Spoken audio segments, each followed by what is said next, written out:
Hi everyone, welcome to UC Today. My name's David Dungay. I'm here with another David, Dave Michels. Welcome to the show. How are you? I'm with the other David. I'm Dave. You're the other Dave. Fantastic. Well, look, today, Dave, we're back to talk about your March Insider report, full of interesting information and insights and value. First of all, Dave, give us a quick overview of your March report. What's in there? We'll talk about a few of the themes in a moment, but how can people get a hold of this?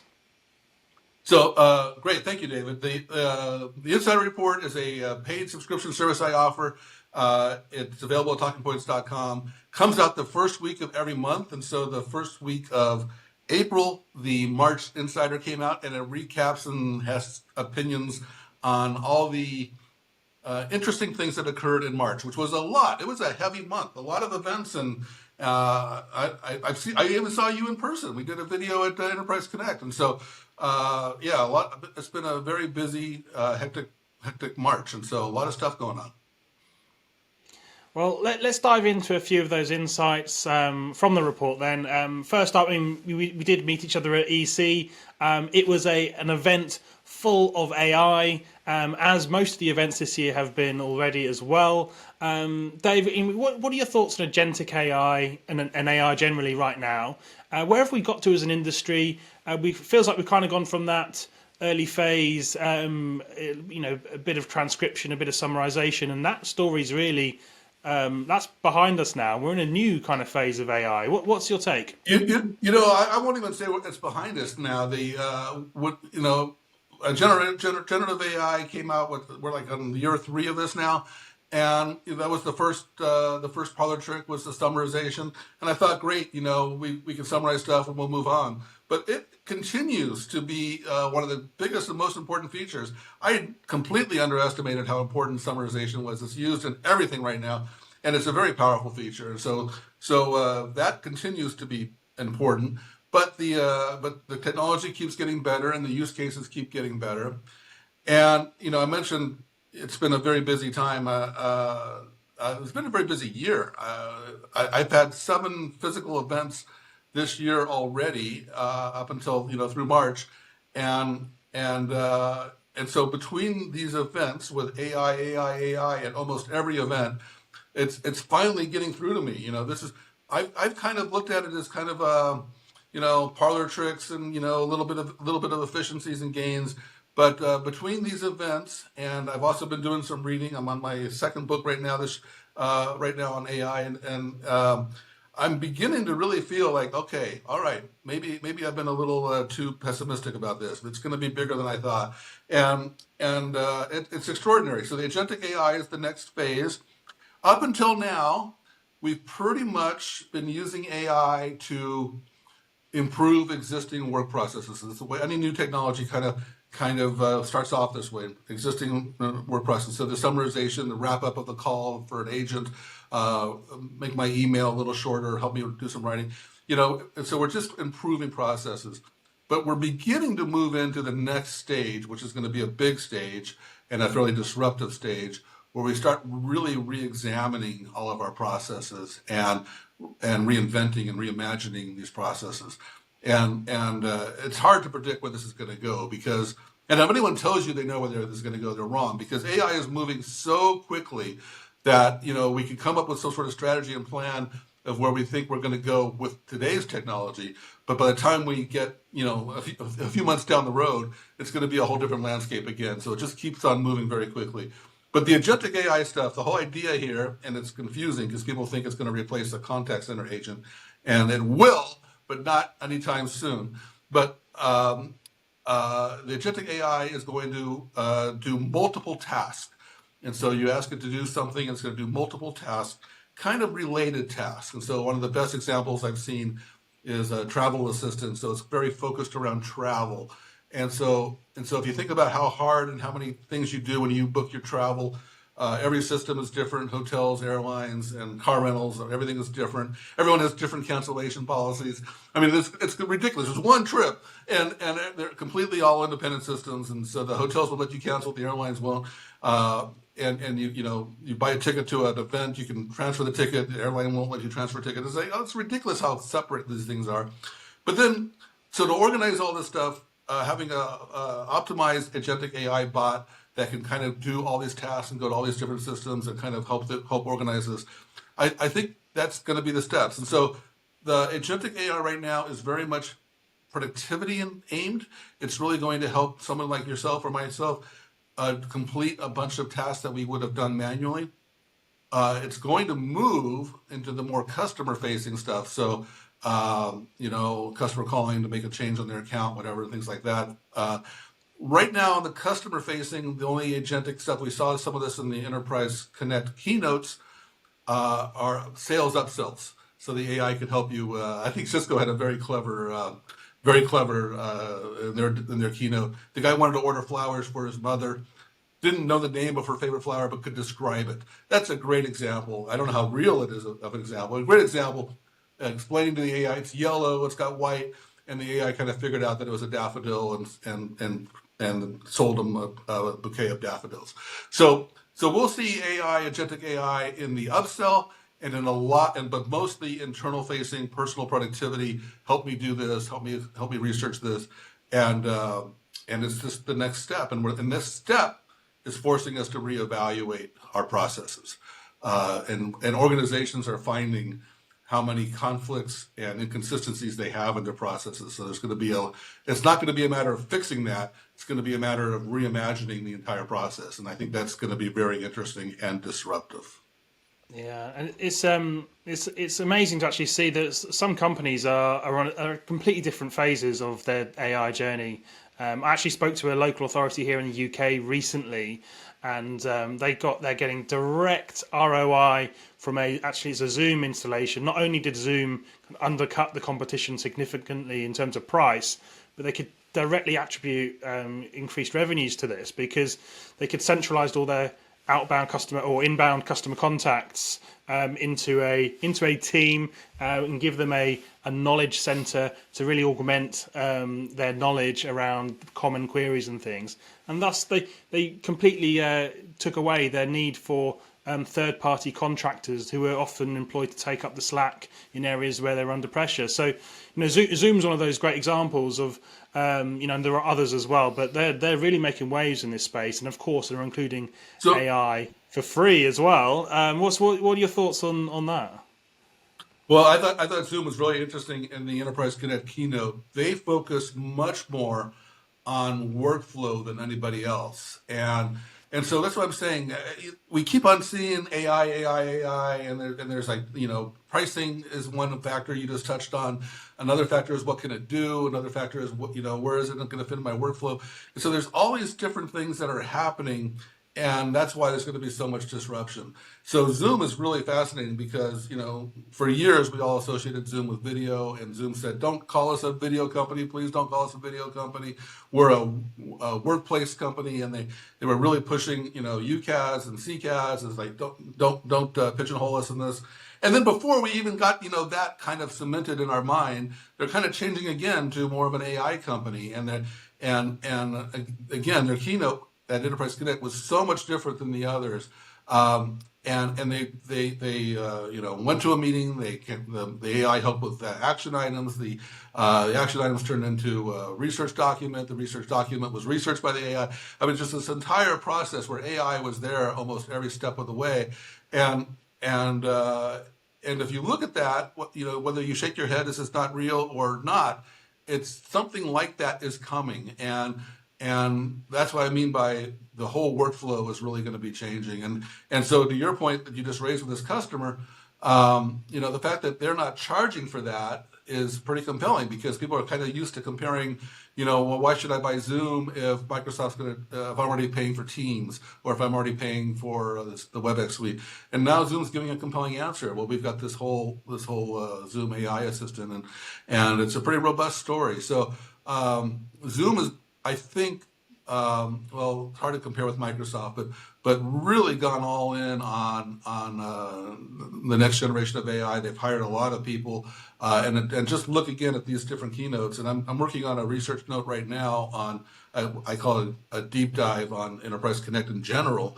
I look at Enterprise Connect as a snapshot of the year. So I do this every year after Enterprise Connect of where the industry is at. And the agentic examples and the amount of potential disruption is just so significant right now, and particularly around the pricing model. And that's going to be a big change too with the contact center companies, because all the contact center companies are kind of struggling with how do we charge for this. We're charging agent per month right now, and if we switch it to bots, do we charge per interaction? Do we charge per phone call? Do we charge per hour? And then what are the costs for this? And there's a big assumption that the costs are going to keep going down. There's very strong, compelling reasons to believe that. But there's also a pretty good argument that those AI costs are going to go up, namely the fact that none of these AI companies are making any money yet. And so we don't even know where this is going to go. There's so many variables. We're going to completely be rewriting a lot of our industry. We're going to be busy, David. We're going to be very busy here Plenty to documenting some of talk these about. customer journeys. Yeah. Okay, well let's move on from AI for a second. Then there was another note in your report around Slido. Of course, Slido enables sort of real time polling in various sort of scenarios. I'm not that familiar with Slido, Dave, but what's your take here? And you went in quite hard on Slido. Why are you so Yeah, harsh on I Slido? got a little few pushback on my Slido comments, but so there's a couple things there. So Slido was an acquisition Cisco made a few years ago, and it's one of these things, meeting aids. People use it for comments, questions within a meeting. One of its killer features, of course, is polling.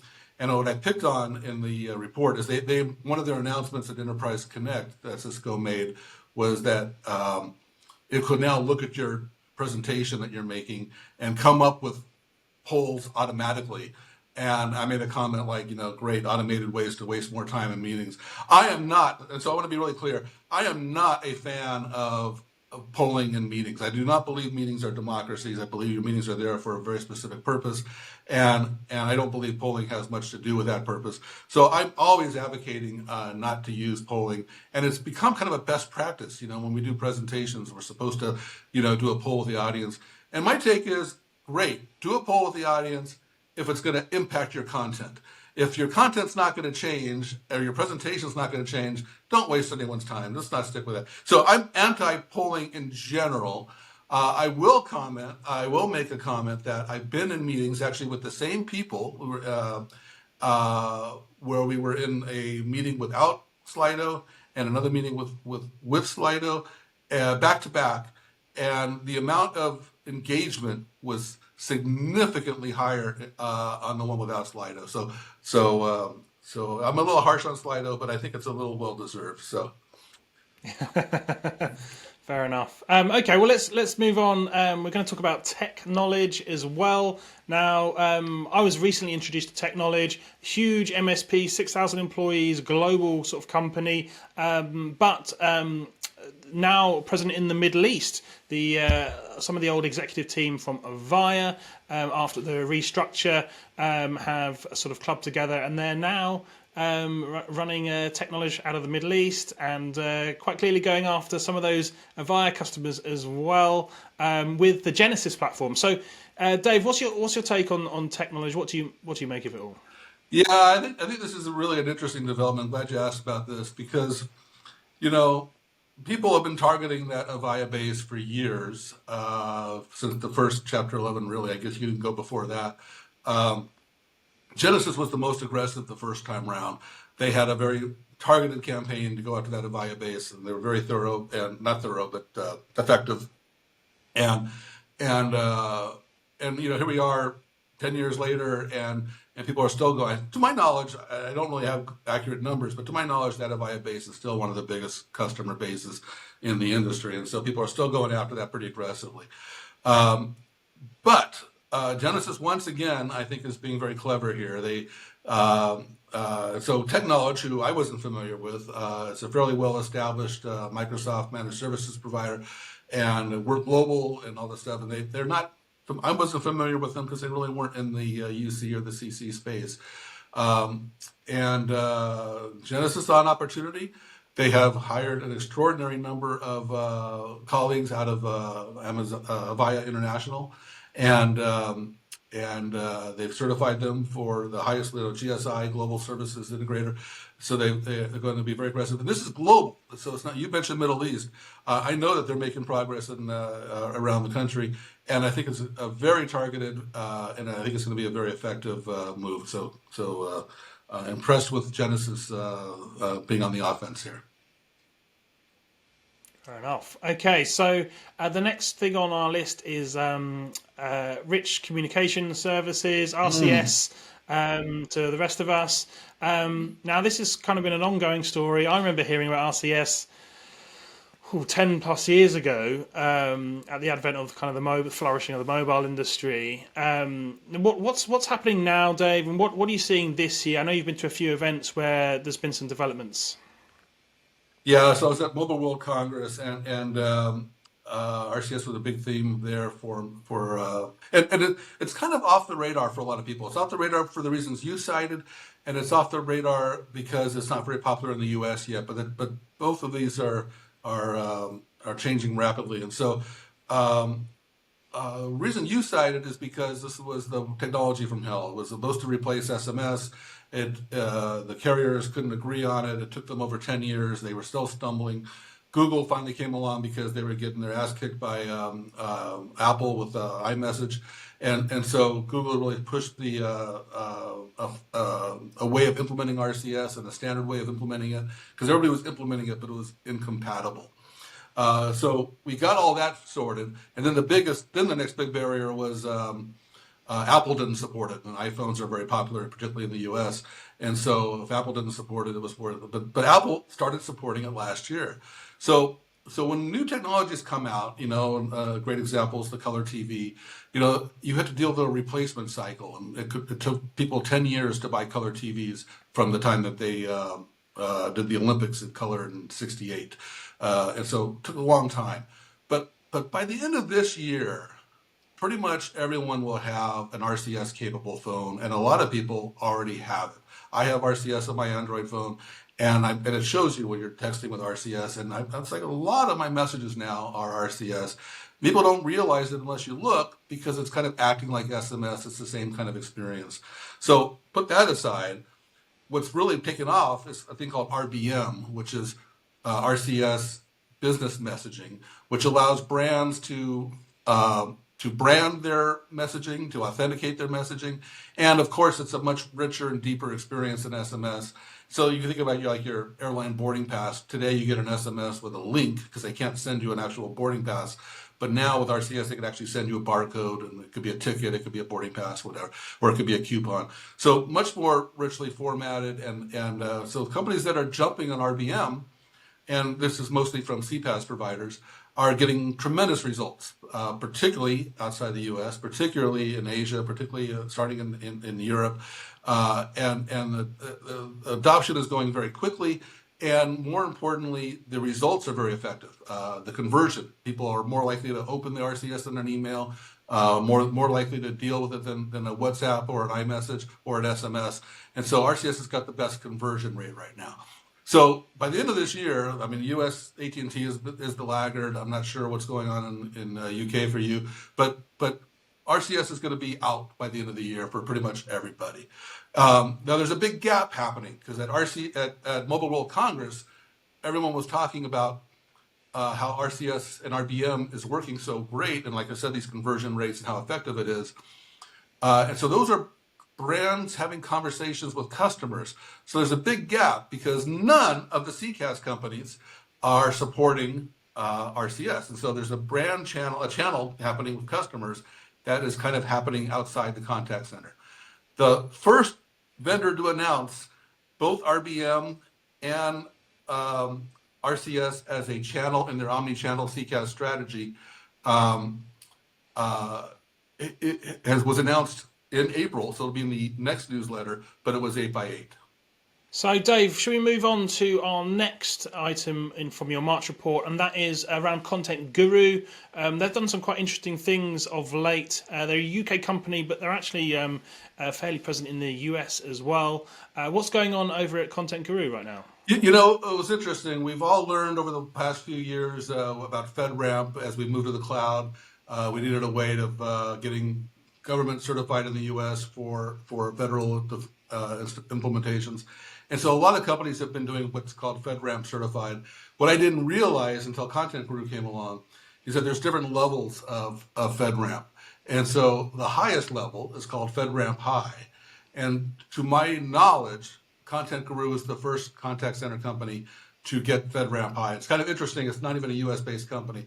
So at this time, the most secure way to run a contact center for the U.S. government in the U.S. is with a British company. But I have a feeling we're going to see a lot of companies that are concerned about security moving to non-U.S. companies, which is whole another topic. Yeah, certainly is. Well, that's a good segue into the sort of the last element, and that is you have a good read section at the end of your report. I was looking through that, and one sort of jumped out at me, and that was avoiding US businesses. Clearly, there's a lot of talk right now in the mainstream media around tariffs and what that means for businesses, doing business with the US going forwards. Take us through that good read. What was it all about? Well, the reason so the Goodreads section is articles I came across in March that I thought were really interesting, and I just thought, I've got nothing to add, so I'll just put the link in here. And certainly, with the tariffs and some other changes happening in the U.S., that a lot of people are reevaluating their relationship with the U.S. The American people have voted for this, and this is what they want to do. I think it's kind of like our Brexit type of thing, and so.